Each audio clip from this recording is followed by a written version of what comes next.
Ssenkagale wa DP Nobert bwe yali ayogerako ne bannamawulire gye buvuddeko ku nsonga z'endagano gye bakola ne pulezidenti Museveni eyo kolaganira awamu yalaga ng'endagano eno bwe yalimu ebintu bingi omwali n'okukyusa obuyinza bw'eggwanga awatali kuyiwa musaayi. Tukulembeze ebya Uganda, abaana baffe banaabeera batya, abazzukulu baffe banaabeera batya. Uganda enaalaba ku gavumenti okukyusibwa nga tewali kuyiwa musaayi.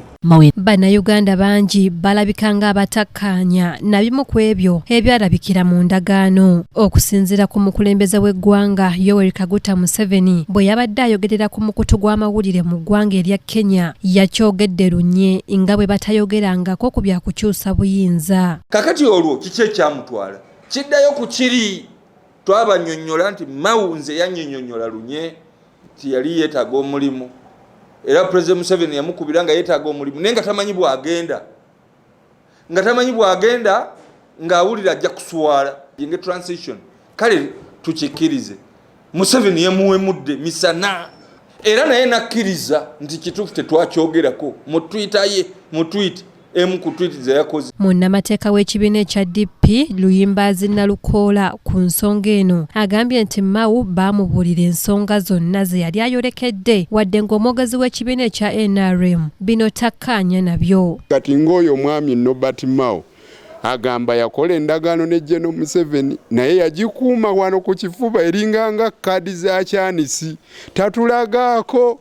Kakati lwakuba tufunye omukisa Gen. Museveni yatandise okutunosolerako lwakuba atandikidde ku ebyo byagamba ebitali mu ndagaano agamba temuliimu ekyo kya transition. Kyokka nga mukulu Mao abadde nga buli kaseera atambula agamba abantu nafuna omulimu nze makanika nze agenda okukanika okuteekateeka amateeka n'engeri Gen. Museveni gy'ata obuyinza omulala abukwate. Kakati ate wuuyo bamugambye ebyo byoyogera byappa.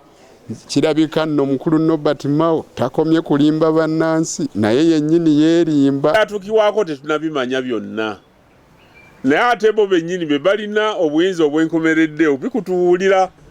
Kakati tulindiridde nnyo n'essuubi okwagala okumanya byonna bye baateesaako. Munnamateeka Luyimbazi agambye nti bano badibaza ekibiina ne bakamala era nti baagala na kukyusa ssemateeka wa kibiina. Nakumala kumpa nsonga lwaki era nange nenfuna ebbeetu erinnyonnyola bwe wabaawo bye banteekako.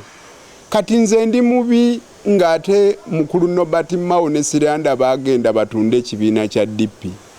Olw'okuba mbagamba nti mulimba tewali we mwatuuzaako ba DP kugenda mu ndagaano eyo.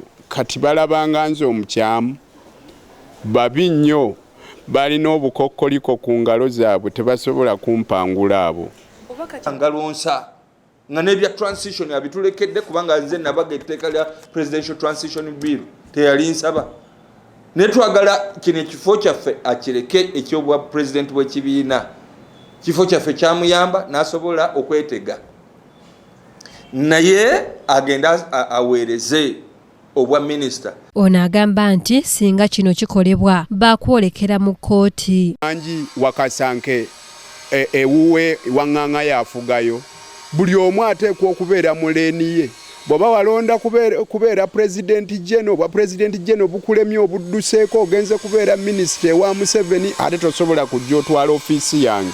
Soma constitution ya DP buli ofiisa wa NEC alina obuvunaanyizibwa bwe.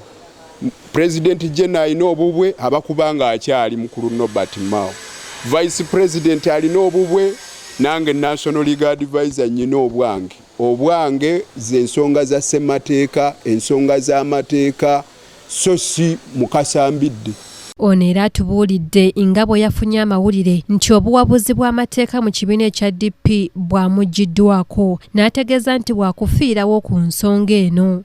Naye abantu abo muba mubalabyeko mukulu Nobert ne mukulu mukasambidde beegendereze baleme kuzannyira ku ofiisi yange baleme kundeetera tuula wamu. Banna-DP bampa omulimu gw'okubeera National Legal Advisor waabwe era bannansi eyo bwe muba mulabalabye mubagambe nti omulimu gwe bampa bano bali mu kuntawaanya ate bwe naazuula nga baganya okukkakkana nga beesomye ogunzijako jabba walawalamba kube mu mbuga z'amateeka.